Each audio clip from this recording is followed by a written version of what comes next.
Hai hai hai. Selamat datang kembali di channel Min Donghua. Di video kali ini kita akan melanjutkan cerita Donghua Battle Truck Devon. Gak lama-lama lagi, kita langsung aja ke ceritanya. Cekidot. Pada saat itu, pria parubaya berambut emas itu melesat ke udara, menerjang lurus ke atas. Sialan, licik sekali. Shen mengumpat dengan keras, mengepakkan sayap tulangnya dan mengejarnya ke atas seperti seberkas cahaya. Long Yi yang baru saja tiba mendengar gemuruh guntur di bawah kakinya dan bergegas maju seperti bola meriam. Meskipun kecepatannya jauh lebih rendah daripada Xiaoyan.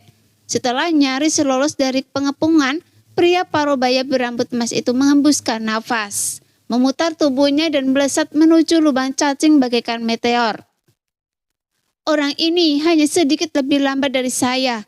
Mengejarnya seperti ini bukanlah cara yang tepat.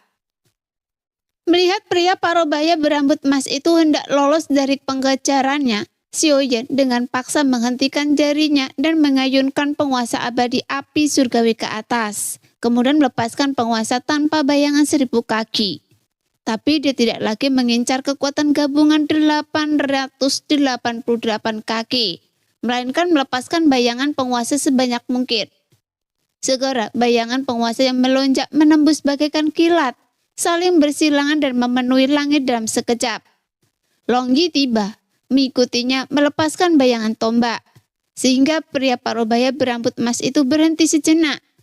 Wujudnya tiba-tiba menjadi agak halus. Ia menghindar ke kiri dan ke kanan, selalu berhasil menembus lapisan bayangan penguasa dan tombak saat mereka mendekat. Bahkan tanpa tersentuh oleh kilat yang melekat pada bayangan tombak. Lintasannya tak terduga. Ini benar-benar teknik pertarungan tubuh tingkat dunia yang canggih. Menyaksikan pria parubaya berambut pirang itu berjalan di antara kerumunan bayangan penguasa dan tombak yang padat, seolah-olah berjalan di atas es tipis tetapi sebenarnya berjalan santai di taman. Mata Xiaoyan terus berkedut dan Long Yi mengentakkan kakinya dengan cemas. Tapi Xiaoyi mengamuk dan teratai api bermunculan bertubi-tubi. Tangan-tangan kecilnya yang gemuk melambai lebih cepat dari sebelumnya. Bagaimanapun dia tidak khawatir kehabisan doki. Jadi kekuatan mengerikan Xiaoyi benar-benar terungkap saat ini. Dan teratai api yang tak terhitung jumlahnya dengan cepat memenuhi ruang yang dipisahkan oleh bayangan penguasa dan tombak.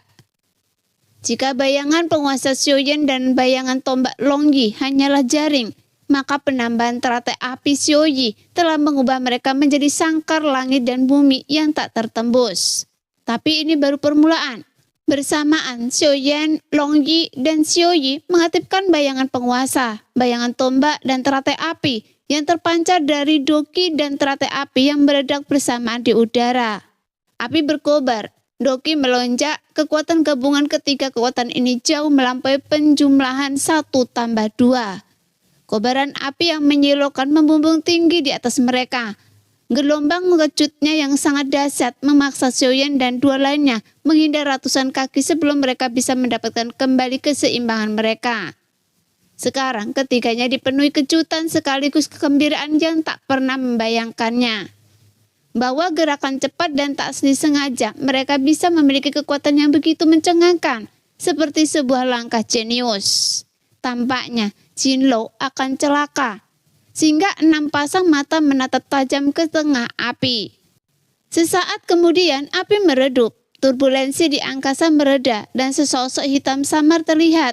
Lengan berlipat di dada, berdiri tak bergerak di udara.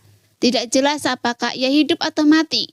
Ketika asap dan debu menghilang, sosok bayangan itu telanjang dan menggenggam tombak emas sehitam arang terbentuk di manusia. Gumpalan asap hijau sesekali mengepul dari tubuhnya dan darah terus mengalir dari tubuhnya. Tapi warnanya tak lagi terlihat hitam atau merah. Apakah dia mati? Long Yi tak kuasa menahan diri untuk bertanya. Tentu saja tidak. Bagaimana mungkin dia berdiri di sana mati? Namun deteksi kekuatan jiwa meyakinkan Xiaoyan. Tapi itu sama sekali dengan mati.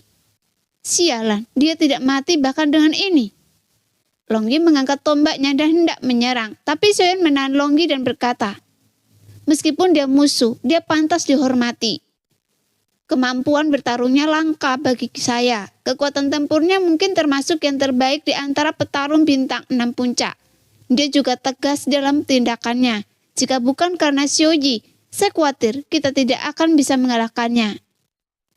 Sambil menggelengkan kepala dan menyesal, dia berkata, Xiuji, beri dia tumpangan. Segera teratai api melesat dari tangan Xiuji seperti pemain sulap, mengelilingi bayangan hitam dengan akurasi yang tepat sebelum meledak dengan keras. Xiuyan tetap diam sambil menatap sosok hangus yang telah sepenuhnya dilenyapkan oleh api surgawi. Kemudian Longyi bertanya dengan bingung, Ayah, apa yang ayah pikirkan? Xiuyi juga memasang ekspresi bingung. Melihat penampilan Xiuyi yang menggemaskan, Xiuyan tak bisa menahan tawa. Bukan apa-apa, saya hanya tidak menyangka akan sesulit ini bertarung lintas level setelah mencapai bintang 6. Kita harus berhati-hati di masa depan. Ya, kita harus segera menstabilkan wilayah kita sebelum kita bisa berkembang. Longyi mengangguk. Lalu ia bertanya, haruskah kita memulihkan semangat juang kita dan pergi membunuh wanita itu? Saya sebenarnya tidak ingin membunuhnya. Xiuyan menyibitkan matanya sambil berpikir, sehingga Longyi terheran-heran. Kenapa? Anda seharusnya sudah dengar kalau wanita itu adalah wanita tetua agung Istana Obat, dan dia dari klan Iblis Obat. Jadi sepertinya dia bukan orang jahat. Xiuyan berbicara perlahan, menatap pelangi dengan serius. Sebelum Xiuyan sempat menyelesaikan kata-katanya, Longyi berteriak tidak setuju. Terus kenapa? Wanita tetua agung Istana Obat harus dibunuh. Xiuyan tersenyum pada Longyi yang kesal, lalu menjelaskan dengan lembut. Klan Iblis Obat bernasib tragis. Anggota mereka terbunuh atau diperbudak oleh kekuatan sekutu Istana Obat. Dan Holly mungkin adalah budak tetua agung Istana Obat. Ayah, apa maksud Anda? Mata Xiuyan berbinar penuh tekad dan ia berkata, saya rasa kita mungkin bisa meyakinkannya untuk bergabung dengan kita. Hah? Ide yang bagus. Ekspresi Longyi berseri-seri karena mengerti. Konon wanita itu adalah alkemis tingkat 6. Jika dia bergabung dengan kita, kita akan punya alkemis tingkat tinggi lainnya. Dan Lang Tian pasti akan senang. Dan mereka akan bisa melahirkan banyak Lang Tian kecil untuk klan Iblis Obat. Kata Longyi dengan semangat yang semakin meningkat. Wajahnya berseri-seri karena gembira. Apa yang Anda pikirkan, nak? Xiuyan menggelengkan kepalanya dan tersenyum getir. Saya ingin dia menjadi mata-mata kita di Istana Obat. Tepat, di Istana Obat dan jadi mata-mata kita. Longyi tanpa sadar merutkan kening. Memiliki mata-mata di Istana Obat memang bagus, tapi apakah dia setuju? Tetapan Xiuyan berubah tajam. Jika dia tidak setuju, dia akan menjadi musuh kita. Di luar pulau terpencil itu, bulan redup dan bintang-bintang jarang terlihat. Holly berdiri di bawah pohon dekat pintu masuk lubang cacing, dan kekuatan jiwanya terus mengawasi gerbang klan Yo. Tak berani mengendur sedikit pun. Namun entah kenapa ia tak bisa menghilangkan rasa gelisah yang masih tersisa. Kali ini Tetua Agung mengirimkan pengawal pribadinya, ditambah dirinya sendiri. Total 2 prajurit puncak bintang 6 dan 5 prajurit tengah bintang 6 untuk menyerang dan membunuh Xiuyan. Yang paling tinggi berada di bintang 5 awal.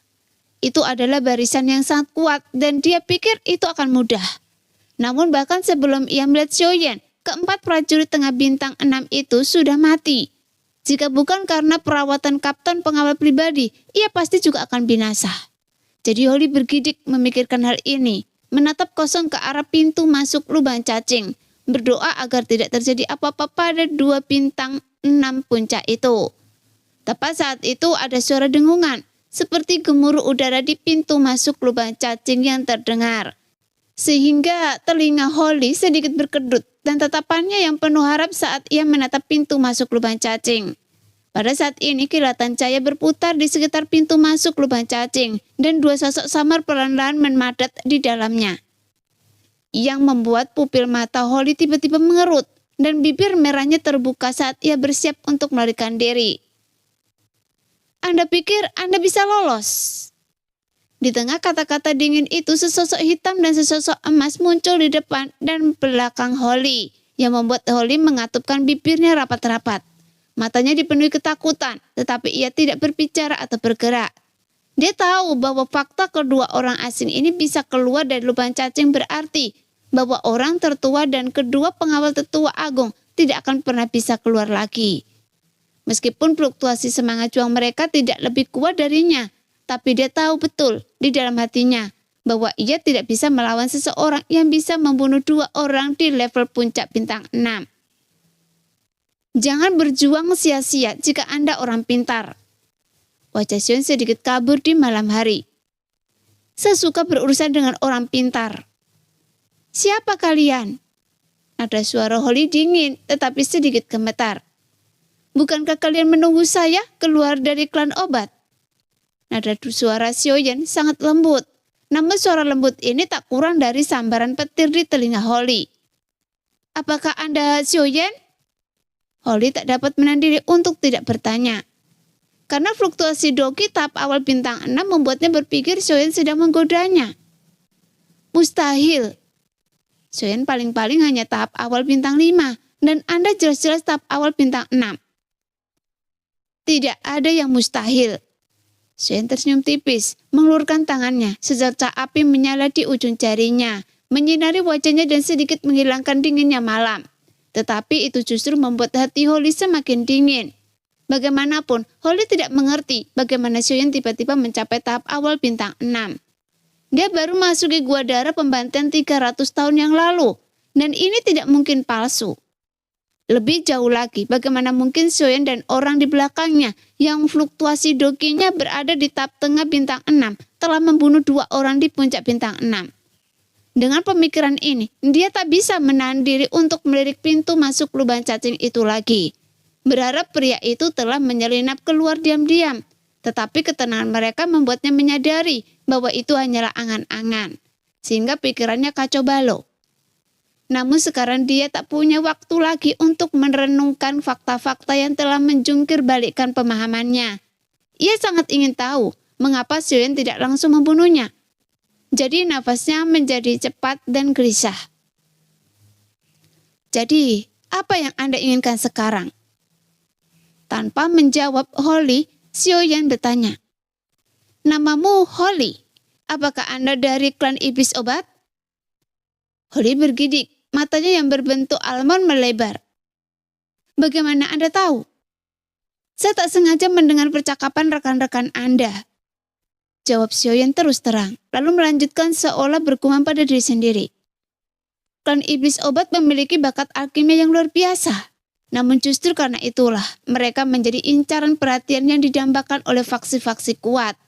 Hanya sedikit yang berhasil menembus Dodi dan mencapai benua Dodi. Bahkan mereka yang berhasil, karena takut kehebatan alkimia mereka akan mengancam supremasi istana obat. Mereka berusaha memperbudak klan kalian. Mereka tak bermartabat, bahkan tak bermartabat sebagai manusia. Sungguh menyedihkan. Bagaimana Anda tahu semua ini? Tanya Holly dengan suaranya yang bergetar, tetapi nadanya tak lagi dingin. Air matanya nyaris tak menetes. Melihat ekspresi Holly, Sioyen merasa terhibur. Harapannya untuk menjinakkan Holly membumbung tinggi. Kemudian dia berkata, saya punya saudara laki-laki yang juga dari klan iblis obat. Namanya Lang Tian. Sebelum bertemu dengan saya, dia bersembunyi di kota air mata, mencari nafkah dengan menjalankan apotek kecil. Lalu, kenapa dia mengikuti Anda? Kami, klan iblis obat, tidak bersumpah setia kepada siapapun begitu saja. Apa keuntungan yang Anda tawarkan padanya? Mendengar bahwa seseorang dari klan yang sama ternyata berada di Xiao Mansion, Holly merasakan gelombang kegembiraan. Tetapi kemudian sebuah pertanyaan hati-hati segera muncul. Sioyen tersenyum dan berkata, Xiao Mansion tidak bisa menawarkan banyak padanya saat itu. Saya hanya bilang padanya bahwa saya bersedia memberinya semua resep saya untuk disempurnakan. Jantung Holly berdebar kencang dan ia tampak sedikit terkejut. Ia tak bisa menahan diri untuk menatap Sioyen dengan penuh rasa hormat. Bagaimanapun resep-resep Sioyen adalah sesuatu yang bahkan diidam-idamkan oleh kepala istana dan tetua agung. Namun ia segera menggelengkan kepala. Saya tidak menyangkal bahwa untuk seorang anggota klan iblis obat yang terobsesi dengan pemurnian, resep-resep Anda sangat menarik. Tetapi jika itu saya, itu tidak akan cukup untuk membuat saya mengikuti Anda sepenuhnya. Mata Xiaoyan dipenuhi kekaguman yang mendalam. Menjadi seorang informan tidak hanya membutuhkan kecerdasan dan ketajaman persepsi, tetapi juga ketenangan. Dan Xiaoyan hanya mengujinya. Jadi Xiaoyan sangat senang dengan Holly. Kemudian senyumnya perlahan memudar, ekspresinya menjadi serius. Sejujurnya, saya berjanji pada Lang Tian. Saya berjanji untuk melakukan yang terbaik untuk membantu klan iblis obat dan membalaskan dendam mereka. Mendengar ini, Holly terhuyung selangkah. Suaranya gemetar saat dia bertanya, apakah Anda pikir Anda bisa melakukannya? Musuh terbesar klan iblis obat adalah istana obat. Istana obat? Ekspresi Xiaoyan berubah tegas. Meskipun belum, saya pasti bisa di masa depan. Holly menatap Xiaoyan cukup lama, lalu tersenyum tipis. Dulu, saya tak akan pernah percaya, tapi Anda mampu naik dari peringkat puncak bintang 4 ke peringkat bintang 6 hanya dalam 300 tahun. Meskipun saya tak tahu kesempatan seperti apa yang Anda terima, saya mulai percaya Anda bisa melakukannya. Dengan senyum getir, matanya berkilat penuh harap. Saya tahu, Anda tidak membunuh saya bukan karena Anda ingin saya bergabung dengan Anda dan bekerja untuk Anda di istana obat. Jika Anda benar-benar bisa membalas dendam klan iblis obat saya, Anda akan menjadi dermawan terbesar mereka dan dermawan terbesar saya. Alasan kenapa saya tidak mau bergabung dengan Anda, karena saya ingin tahu bagaimana Anda bisa meyakinkan saya. Anda akan membalaskan dendam klan iblis obat saya dan tidak hanya memanfaatkan saya. Wanita yang sangat bijaksana. Kepuasan Xiaoyan terhadap Holly bertambah, tetapi ekspresinya semakin dingin. Karena saya sedang berperang dengan istana obat. Holly mendengus tanpa rasa takut. Ada banyak yang berperang dengan istana obat. Xiaoyan tetap bergeming. Sebaliknya ia tersenyum dan berkata, saya tidak bisa membuktikan kepada Anda bahwa saya bisa menghancurkan istana obat. Namun saat ini Anda mungkin tidak punya pilihan selain percaya. Ya, apakah saya punya pilihan? Ekspresi Holly muram. Saya beruntung Anda meluangkan waktu dan upaya untuk meyakinkan saya. Jadi apa hak saya untuk meminta Anda membuktikan sesuatu? Mendengar kecewaan yang tak tersamarkan dalam kata-kata Holly, alis Xiaoyan dan Long Yi sedikit berkerut, dan suasana menjadi agak hening. Angin musim gugur yang gerimis menyapu dedaunan yang gugur dari pepohonan, dengan lembut menguraikan rambut Holly. Kemudian dia menatap Xiaoyan dan berkata perlahan, saya bisa tunduk pada Anda, tapi saya punya syarat. Jika Anda setuju, saya akan menyerahkan perjanjian darah kepada Anda. Jika Anda tidak mau, saya hanya bisa minta maaf. Syarat? Xiaoyan berpikir sejenak, lalu berkata dengan tenang, tolong beritahu saya. Xiaoyan cukup tertarik dengan syarat apa yang akan diajukan Holly. Jika dia meminta beberapa resep obat kepada Xiaoyan, Xiaoyan berencana untuk membujuknya, karena itu bukan hal yang baik untuknya. Karena dia hanya bisa berjanji. Setelah Xiao Mensen mendapatkan kekuatan dan tidak takut pada istana obat, dia akan memberinya semua resep tanpa syarat. Tetapi tidak ada yang tahu berapa lama waktu dibutuhkan. Saya tidak bisa memberi Anda informasi yang akan merugikan tetua agung. Holly menyatakan syaratnya. Mengapa? Jelas, syarat ini sama sekali tidak berduga oleh Xiaoyan. Jadi dia mertekan kening dan bertanya, karena dalam pandangan Xiaoyan, Holly pasti telah dipaksa menjadi wanita tetua agung dengan paksaannya. Terus terang, ia adalah mainan dan budaknya, dan seharusnya sangat membencinya. Jadi mengapa ia begitu mengkhawatirkannya? Holly tersenyum sedih dan berkata, saya tahu, kalian semua tahu saya wanita tetua agung. Tapi Anda tidak tahu, saya tidak membencinya. Sebaliknya, saya sangat berterima kasih padanya. Kata-kata Holly mengejutkan Xiaoyan lagi. Holly merapikan rambutnya yang sedikit acak-acakan, seolah terharu. Setelah jeda yang lama, ia berbisik. Kalau bukan karena tetua agung, saya mungkin akan lebih menderita daripada anggota klan lainnya karena kecantikan saya. Dia melindungi saya, dia tidak memaksa saya, dan saya menjadi wanitanya dengan sukarela. Meskipun saya tidak mencintainya, dia sangat baik pada saya, jadi saya tidak mungkin mengkhianatinya. Jelas, Holly adalah wanita yang setia dan loyal. Jelas tentang rasa terima kasih dan dendam. Xiaoyan mengangguk setuju dan tersenyum. Selamat datang di rumah Xiao. Saya berjanji Anda tidak akan menyesali keputusan Anda hari ini. Terima kasih, kata Holly berkaca-kaca karena rasa terima kasih. Ia melonggarkan cengkeramannya di sudut kemeja Holly dan membungkuk dalam-dalam kepada Xiaoyan. Kemudian setetes darah mengalir dari dahinya dan mengalir ke dahi Xiaoyan. Sehingga senyum puas tersungging di wajah Xiaoyan saat ia berpesan. Saat Anda kembali, sering-seringlah mengunjungi rumah lelang. Biarkan orang-orang di istana obat berpikir Anda menyukainya. Berikan semua informasi yang Anda miliki kepada Jenny di rumah lelang. Setelah berpikir sejenak, ia menambahkan. Saya akan meminta Jenny memberi Anda hadiah yang pantas. Hadiah?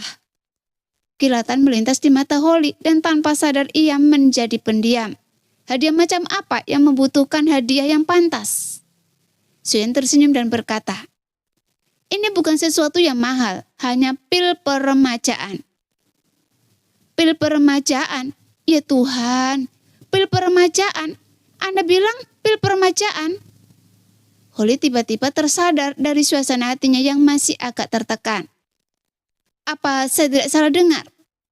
Xiaoyan sudah mengantisipasi reaksi Holly. Ia berpikir dalam hati, hanya tidak ada wanita yang bisa menahan godaan pil peremajaan dan terkekeh. Anda tidak salah dengar. Holly menatap Xiaoyan tak percaya, matanya membara. Seharusnya saya sudah menduga bahwa Andalah yang membuat pil peremajaan. Saat itu, ia tiba-tiba menutup mulutnya dengan tangan kanannya karena terkejut. Ya Tuhan, Anda sudah menjadi alkemis tingkat 6. Xiaoyan tersenyum dan rendah hati, tetapi langsung berkata dengan bangga. Mungkin saya akan menjadi alkemis tingkat 7 saat kita bertemu lagi. Jelas dia mengatakan ini bukan karena Xiaoyan ingin pamer, melainkan ingin memberi Holly sedikit kepercayaan diri. Holly segera menutup mulutnya dengan kedua tangan dan menatap Xiaoyan.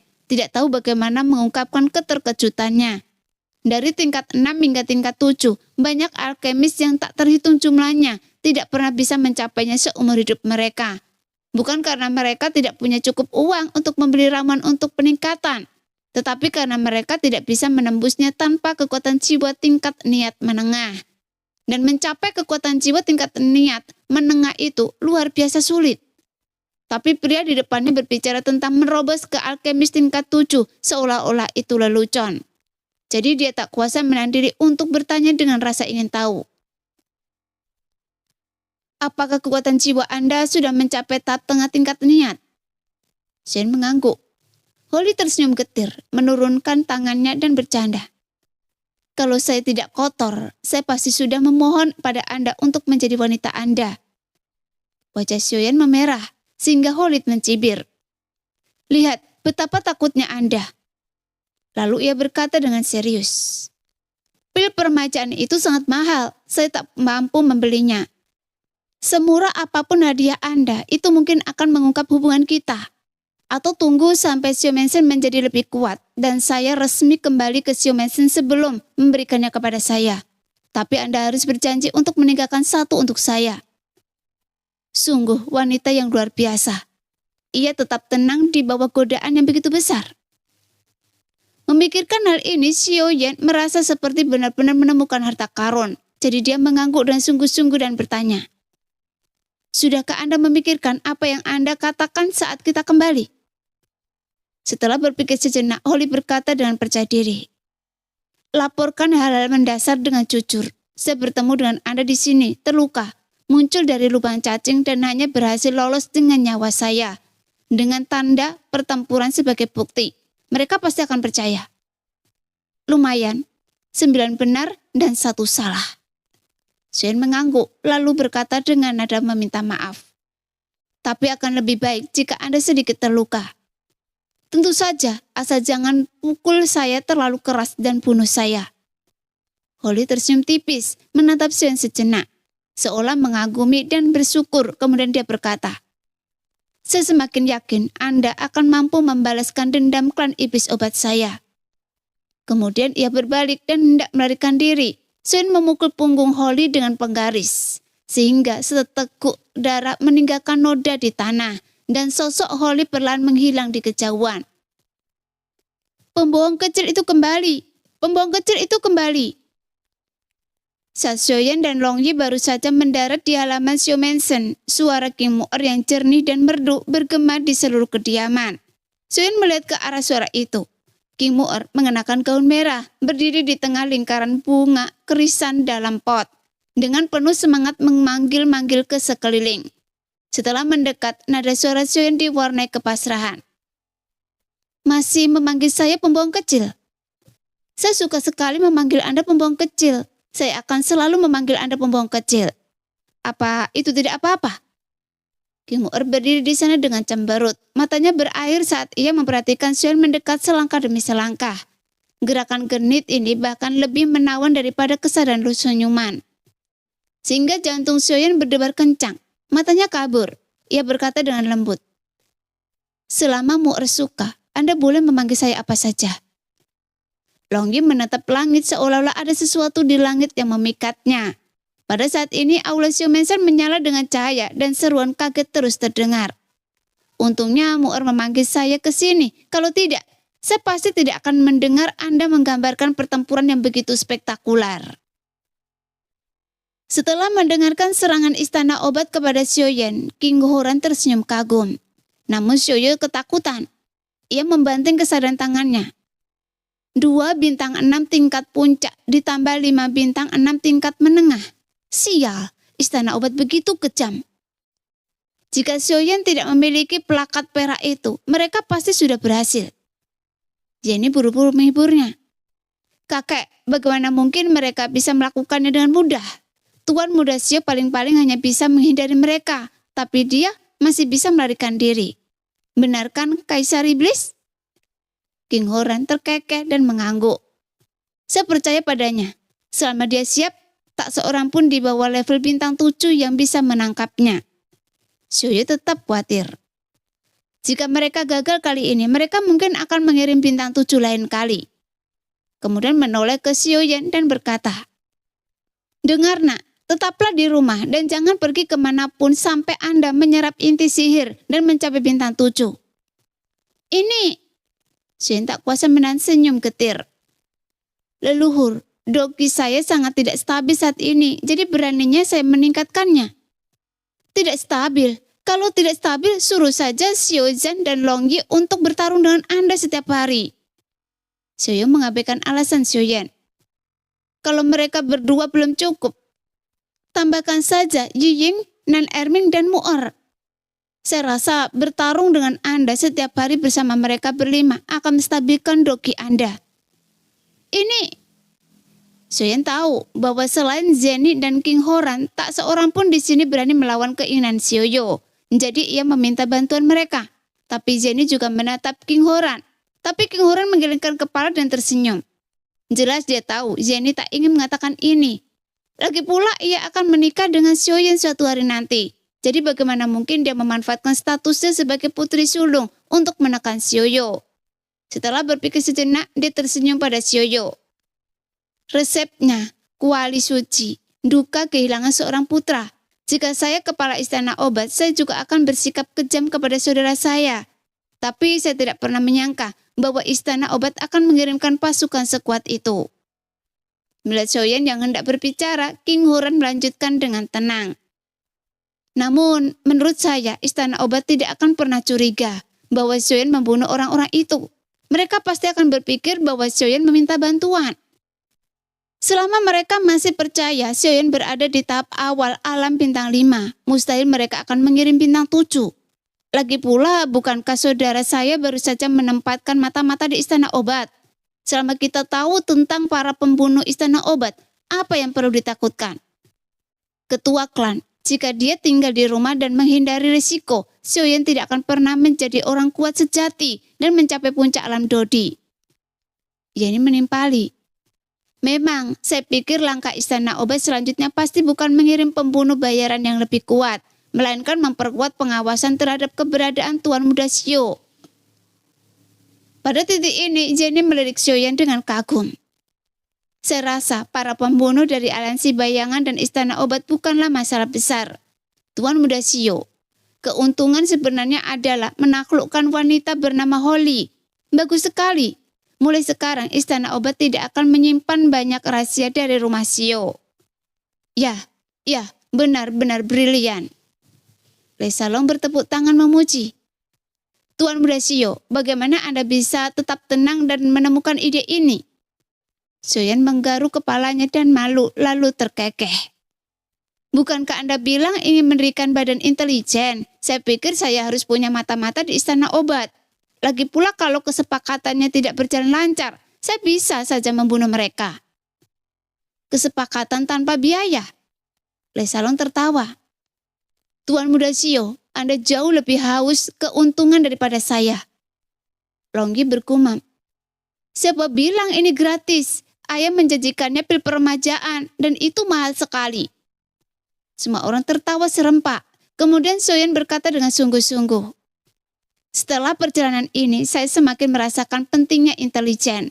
Jadi kita harus segera membentuk badan intelijen. Iya. King Horen mengangguk setuju. Saat itu sebuah laporan mendesak datang dari luar aula. Lapor. Masuk. Setelah penjaga yang mengumumkan masuk, Jenny bertanya dengan tenang. Alisnya sedikit berkerut. Ada apa? Jelas sudah menjadi peraturan bahwa para pejabat tinggi Xiao Mansion tidak boleh diganggu ketika berkumpul di aula kecuali dalam keadaan darurat. Jadi tidak heran nada bicara Jenny sedikit kesal. Menghadapi tatapan menuduh Jenny, penjaga itu menjawab dengan takut-takut. Ada seorang pemuda berbaju biru di luar Xiao Mansion yang ingin bertemu dan dia mengaku sebagai teman Tuan Muda Xiao. Teman saya? Xiaoyan yang tidak punya banyak teman langsung teringat Hun Dun Pume, Nun Long, dan Jing Wuchen. Kemudian langsung menebak Jing Wuchen. Berpikir bahwa ia seharusnya sudah mencapai level Dodi bintang 5 sekarang. Jadi mata Xiaoyan berbinar, berpikir kedatangan Jing Wuchen sangat tepat waktu. Ia tiba tepat ketika hendak membahas badan intelijen. Jadilah buru-buru bertanya kepada penjaga. Apakah namanya Jing Wuchen? Penjaga itu menjawab. Dia menolak menyebutkan namanya, katanya ingin mengejutkan Tuan Muda Xiao. Dia menolak menyebutkan namanya, katanya ingin mengejutkan saya. Xiaoyan menurutkan kening dan memikirkan Jing Wuchen membuatnya tertawa. Ia bertanya, apakah dia kotor?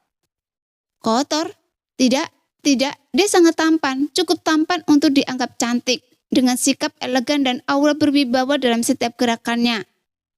Melihat kerutan dahi Xiaoyan, penjaga itu yang mengira Xiaoyan sedang marah, buru-buru menjawab.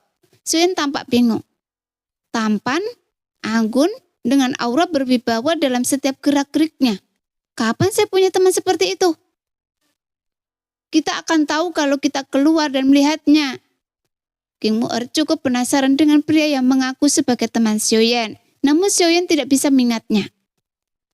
Benar, ayo keluar dan melihatnya. Xiaoyan yang sudah tak kuasa menahan rasa ingin tahunya, jadi pertama menjawab. Segera Xiaoyan dan yang lainnya bergegas ke gerbang Xiao Mansion, di mana mereka melihat seorang pria berbaju hijau berdiri di luar di bawah pohon pir. Kepalanya mendongak dengan santai mengagumi bunga pir. Pemuda berbaju hijau itu mendengar langkah kaki dan menundukkan kepalanya untuk melihat Xiaoyan. Kemudian senyum tersungging di bibirnya saat melihat seorang teman lama. Sangat tampan dan cantik. Adalah kesan pertama semua orang. Melihat ekspresi ragu Xiaoyan, pemuda berbaju hijau itu bertanya sambil tersenyum. Apa saudara Xiao? Apakah Anda tidak mengenali saya? Mendengar suara yang familiar ini, Xiaoyan sempat tak bisa menghubungkan pemuda tampan dan rapi itu dengan Jing Wuchen yang berantakan dan jorok. Apakah Anda Jing Wuchen? Sudah saya bilang, bagaimana mungkin saudara Xiao melupakan saya? Jing Wuchen tertawa terbahak-bahak dengan sedikit bangga. Benarkah itu Anda? Sialan. Xiaoyan tak kuasa menahan diri untuk mengumpat. Bagaimana saya bisa mengenali Anda dengan berpakaian begitu rapi dan bersih? Longyi tak kuasa menahan diri untuk menyela. Anda bertingkah seperti orang baik saat diam, tapi Anda bertingkah sama seperti sebelumnya saat bicara. Jing Wuchen, kapan Anda akan berhenti bersikap seperti tuan kecil? Melihat mereka berdua terang-terangan mengungkap masa lalu dan memfitnah satu sama lain di depan beberapa wanita cantik, Jing Wuchen tak kuasa menahan rasa panas di pipinya, meskipun ia berkulit tebal dan tersenyum malu. Saya hanya bertingkah seperti ini di depan saudara-saudara saya yang sudah lama tak saya temui. Dan saya tidak akan bersikap kasar pada klien saya. Klien? Xuan bingung. Jing Wuchen menjelaskan dengan penuh rasa terima kasih. Saya menggunakan uang dari cincin pemberian Anda untuk memperluas organisasi intelijen kami. Kami sering menerima pertanyaan dari berbagai pihak dan individu yang mencari intelijen. Jika saya sebagai penanggung jawab terus berperilaku seperti sebelumnya, bagaimana mungkin klien yang mempercayakan bisnis kepada kami merasa percaya diri? Anda cukup cakap. Saya menepuk bahu Jing Wuchen. Katakan pada saya, mengapa Anda ada di sini tepat setelah saya kembali? Apakah Anda pernah ke kota Jusi dan mencoba mencari tahu keberadaan saya? Itulah pekerjaan saya. Jing Wuchen tersenyum datar. Tuan muda Xiao, saya yakin ini Jing Wuchen yang Anda ceritakan kepada saya. Tanya Jenny. Kemudian mengangguk kepada Jing Wuchen. Tersadar dari lamunannya, Jing Wuchen buru-buru mengepakkan tinjunya dengan memberi hormat. Jing Wuchen menyapa Nona Jenny. Jenny cukup terkejut. Anda kenal saya? Dengan nama dan kecantikan Nona Jenny, siapa di benua Dodi yang tidak mengenalnya? Pujian yang sopan. Senyum Jing Wuchen melebar, lalu ia menoleh ke King Horan dan menangkupkan tinjunya. Saya tak pernah menyangka akan mendapat kehormatan bertemu Kaisar Iblis yang tersohor di sini, dan saya sungguh terasa terhormat. King Horan terdiam sejenak, lalu balas tersenyum. Jing Wuchen melirik kelompok di belakang Xiaoyan. Kalau tidak salah, mereka pasti adik ipar saya, Xiaoqi dan Nona King Muer. Xiaoyo, leluhur klan Xiao, Le Salong, kepala pelayan Xiao Mansion, dan orang-orang handal saudara Xiao, Xiaozan, Nan Erming, dan yang lainnya kan? Saat Jing Wuchen menyebutkan nama mereka seperti harta karun, semua orang tercengang dan menatap Xiaoyan. Jangan menatap saya seperti itu. Xian mengangkat bahu polos, merentangkan tangannya. Saya belum memperkenalkan Anda padanya. Tak mampu menahan kekagumannya, Le Salong menangkupkan tangannya ke arah Jing Wuchen. Saudara Wuchen benar-benar ahli dalam hal kecerdasan. Saudara Salong, Anda terlalu baik. Itu murni kebiasaan profesional. Lagi pula ini kediaman saudara Xiao, jadi wajar saja saya akan lebih memperhatikan. Jing Wuchen membalas sapaan itu dengan membungkuk, lalu bertanya pada Xiaoyan sambil tersenyum. Saudara Xiao, saya datang jauh-jauh untuk menemui Anda, dan Anda tidak akan membiarkan saya berdiri di depan pintu tanpa menyesap teh sedikit pun, kan? Anda menyalahkan saya. Xiaoyan melotot. Saya hanya terkejut melihat betapa tampan dan bersihnya diri Anda. Meskipun ia tampak melototi Jing Wuchen, mata Xiaoyan penuh dengan senyuman. Kemudian dia memberi isyarat. Masuk dan mengobrol. Ya, silakan. Kita kan bersaudara. Kenapa Anda begitu sopan? Nah, demikianlah video hari ini. Terima kasih sudah selalu menonton video Min Er sampai selesai. Sampai jumpa lagi di video selanjutnya. Bye-bye.